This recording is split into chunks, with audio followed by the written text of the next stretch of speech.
There isn't much Native American. Right, Shalom. First off, I'm going to start off by saying all praises, honor, and glory due unto Yahweh Bashim Yahushai, Bashim Rakakadash.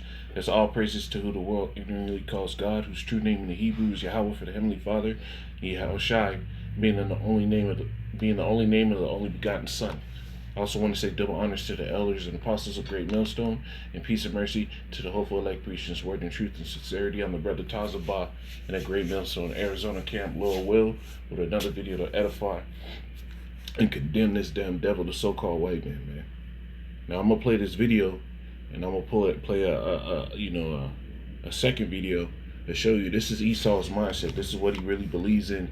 He thinks he's the end all be all in the earth, and that with him everything was possible. Through him all things have been done that were worth doing. And this devil's gotten everything. He's done everything. He built the city with blood, and we're gonna get that scripture. This is his mindset. Now listen to the madness. American culture and American culture.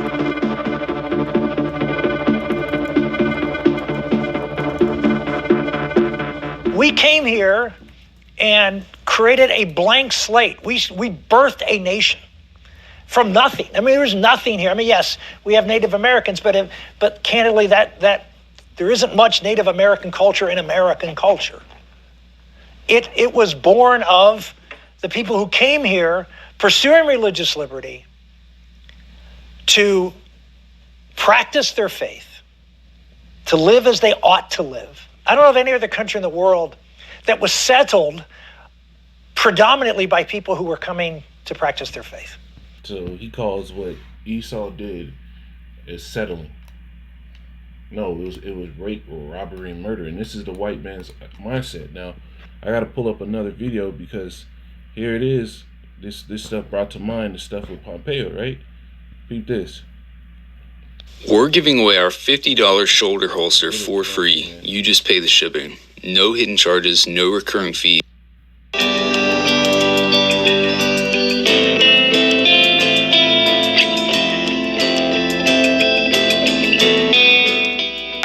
I was the CI director. We lied, we cheated, we stole. It was like we had entire training courses.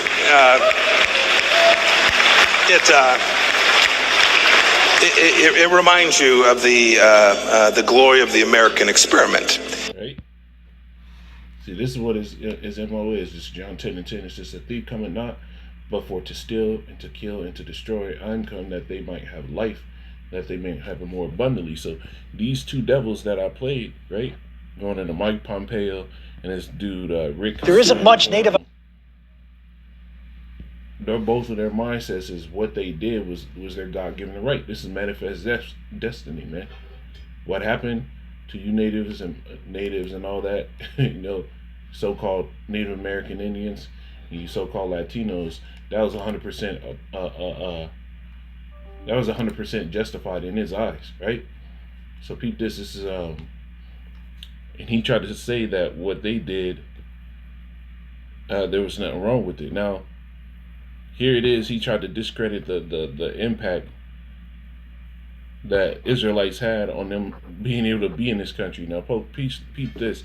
This is from the Pittsburgh Post Gazette. It says Native Americans played a crucial role in settlers' survival. Now, who's right or who's wrong? Here's the historical facts. Now, Esau tries to push these things to the side to give himself more clout. Now, it says most Americans have been taught that American Indians attended a harvest feast the Pilgrims had in 1621 at Plymouth Plantation, Massachusetts, but they may not be aware of the leading role Indians played in the settlers' survival in the new land, said Edwin Shupman of the National Museum of the American Indian in Washington, D.C. Not only did Native Americans bring deer, corn, perhaps freshly caught fowl of the feast, they also ensured Puritan settlers would survive through the first year in America by acclimating them to the habitat they had lived in for thousands of years. Now, it was not no thousands of years, but you know,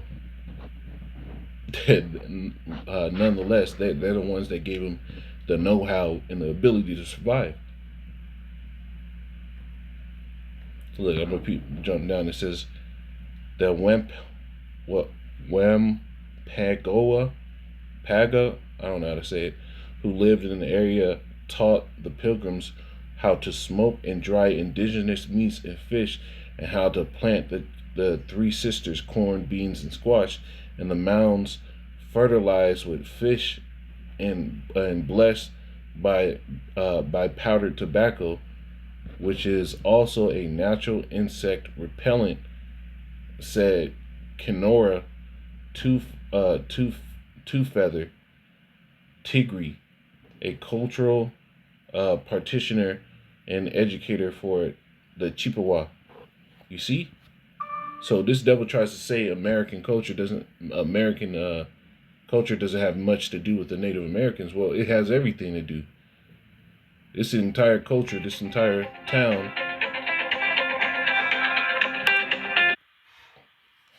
All right, Salaki, I had a call. So basically, these Edomites really think that what they did in this land they did alone, right? But here it is.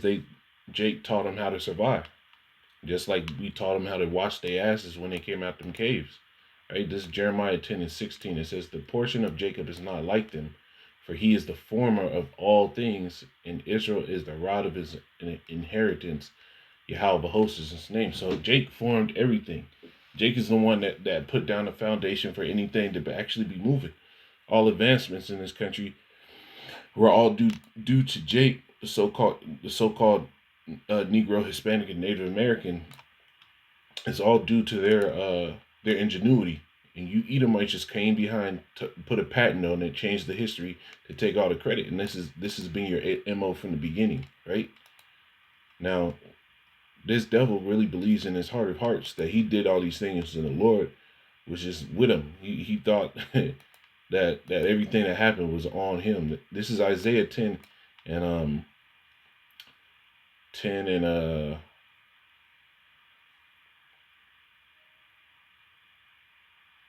I started 12. It says, "Wherefore it shall come to pass that Yahweh have performed this whole work upon Zion and on Jerusalem. I will punish the fruit of the stout heart of the king of Assyria and the glory of his high looks." Now the king of Assyria was basically compared to the rod of the Lord's anger, which we understand that through the scriptures it says the wicked is the rod of the Lord's anger, right? As well.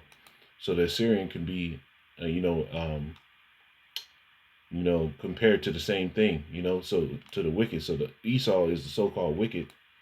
Esau, the so-called white man, is the wicked of the earth. You can read that in Malachi 1 and 4. So this dude is the same dude, and he has the proud high looks, right? This devil said a lot of proud statements. Look at him. He's looking down on the actual importance that Gad played in him being able to even be in this land. At verse 13 it says, "For he said, by my strength by the strength of my hand have I done it, and by my wisdom, for I am prudent." This devil really thinks that he did this, came over here for religious freedom. He believes in his heart of heart that this is how things went, but he has no real understanding. It says, "For I am prudent, and I have removed the bounds of the people, and I have robbed their treasures, and I have put down the inhabitants like a valiant man." And this is what Esau's MO is. He thinks he's done all these things by his own strength. Now the scriptures tell you, it goes into it. I'm gonna keep reading. It says, "And by my hand have found the nest, by my hand hath found as a nest the riches of the people, and as one gathered eggs that are left. And I have gathered all the earth, and there was none that moved the wing or opened the mouth or peeped." And this is how Esau gets down, man. This is his mindset. They tell you this over and over again. They're not ashamed of their wickedness, man. Now, verse 15. This devil really thinks he did all this thing by himself. Now, verse 15 says, "Shall the axe boast himself against him that heweth therewith? Or shall the saw magnify himself against him that shaketh it? As if the rod should shake itself against them that lifted up, or as if the staff should lift up itself as it were no wood. Therefore shall Yahweh hosts, sing among his fat ones leanness, and under his glory he shall kindle a burning like the burning of a fire. So these devils didn't do all this thing by their hand. The Lord put the power on them. The Lord put this ability on them. This is Wisdom Solomon 5:1. It says, "Then shall the righteous man stand in great boldness before the face of such Salakim. Then shall the righteous man stand in great boldness before the face of such as have afflicted him and made no account of their labors." Now this is what this devil does, because he believes that he had the power to do all this through himself alone. This is Psalms 50 and 21. It says, I got to start up. Psalms 50 and probably start at 17. Start at 16. It says, "But unto the wicked the Most High saith, What hast thou to declare my statutes, or that thou shouldest take my covenant in thy mouth?" Now this devil talked about men coming over here to settle for religious freedom, right? This is his quoted words. Now, was he really settling, or was he just killing a lot of niggas to get what he has? He was killing a hell of a lot of people, right? This is how he gets down. So what? They took the Bible, they took out certain parts of it. They have something called the Slave Bible, and you can look that up. They removed hella scriptures, right? Verse 16, "But unto the wicked the Most High said, What hast thou to do to declare my statutes, or that thou shouldest take my covenant in thy mouth? Seeing thou hatest instruction and casting my words behind thee." You see, look at the state of America. Now, if this devil really came over here for religious freedom, what religion is he popping up? Because he's holding the Bible, but he's doing another thing. "When thou seest a thief, then thou consentest with him, and hast been partakers with adulterers. Thou givest thy mouth to evil, and thy tongue frameth deceit." This is a deceitful ass statement out of this devil's mouth. "Thou sittest and speakest against thy brother, thou slanderest thy own mother's son. These things hast thou done, and I kept silence. Thou thoughtest that I was altogether such as one as thyself. But I will reprove thee and set them in order before thine eyes." And this devil thought the Lord was with him. His manifest destiny confused him, man. The pride of his heart, right? Let me get that in Obadiah.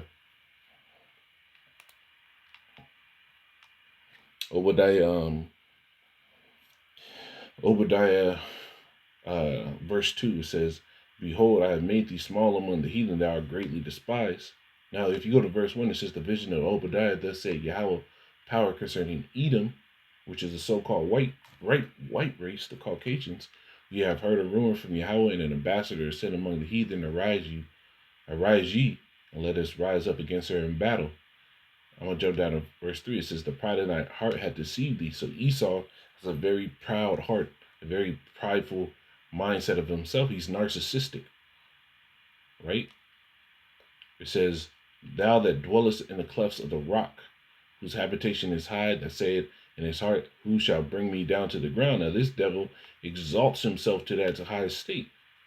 Now he's done all this, but you know, the Lord's about to correct him. The Lord is about to address this devil. This is I'm gonna jump down. This is verse 9. Obadiah. I'll start at 8. It says, "Shall I not in that day say, Yahweh even destroy the wise men of Edom, and understanding out of the mount of Esau?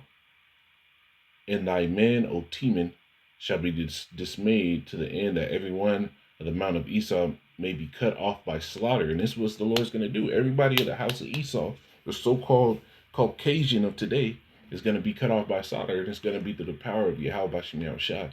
It says, "For thy violence against thy brother Jacob," which is the tribes, the so-called Negroes, Hispanics, and Native Americans, and they're consistently still killing you niggas with precision to this day. It says, "Shame shall cover thee, and thou shalt be cut off forever." It says, "In that day in the day that thou stoodest on the other side, and in the day that the strangers carried away captive his forces, and foreigners entered into his gates, and cast lots upon Jerusalem, even thou was as one of them." And this is how Esau's gotten his victory. This is how he's gotten his land. by cutting off many people. This is why he's so proud to make statements like this. This is why this devil has this type of pride, right? Because he's cut off many people. It says, in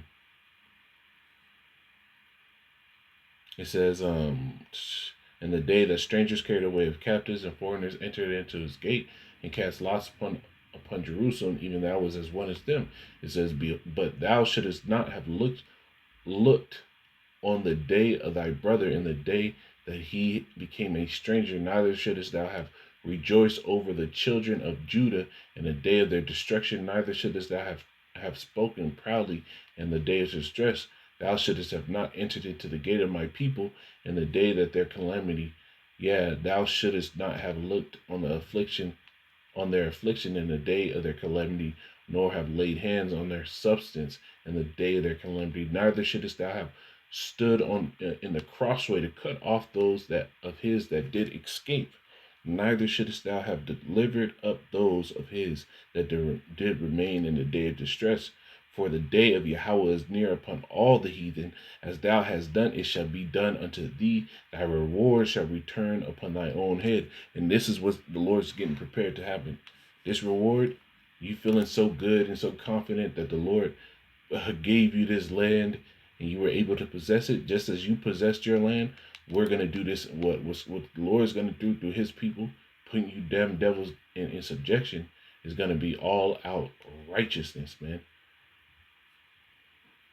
This is, let's get on that.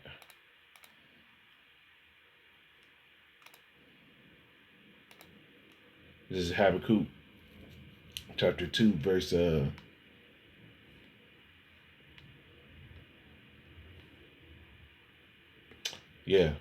Habakkuk 2 and 9. It says, woe to him that coveteth with an evil covetousness to his house. Right? And this devil said, they got America. America has no Native American culture in it.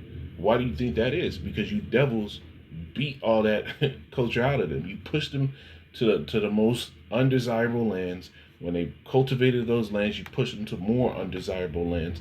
When they cultivated those lands, you started killing them, and you pushed them to even less desirable lands. You broke every compact, every treaty. You beat the people down to a damn pulp. And then you put a bottle to their mouth and have them drink till they couldn't have any strength. But the Lord is going to raise them up. So he took everything by force. It says that he may set his nest on high, that he may be delivered from the power of evil. Thou hast consulted shame to thy house by cutting off many people, and hast sinned against thy soul. So this is what you devils did. It says, who cut off many people? You fucking Edomites, you so-called white people, man.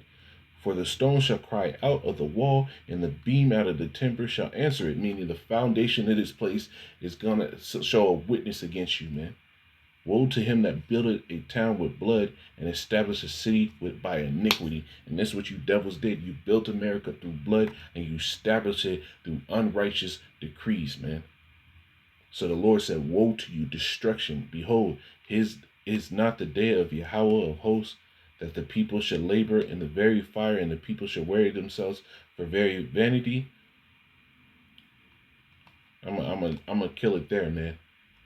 You know, so this is what you devils have done, and the Lord is about to send out a very stark and stern judgment on you fucking devils, man. Shalom.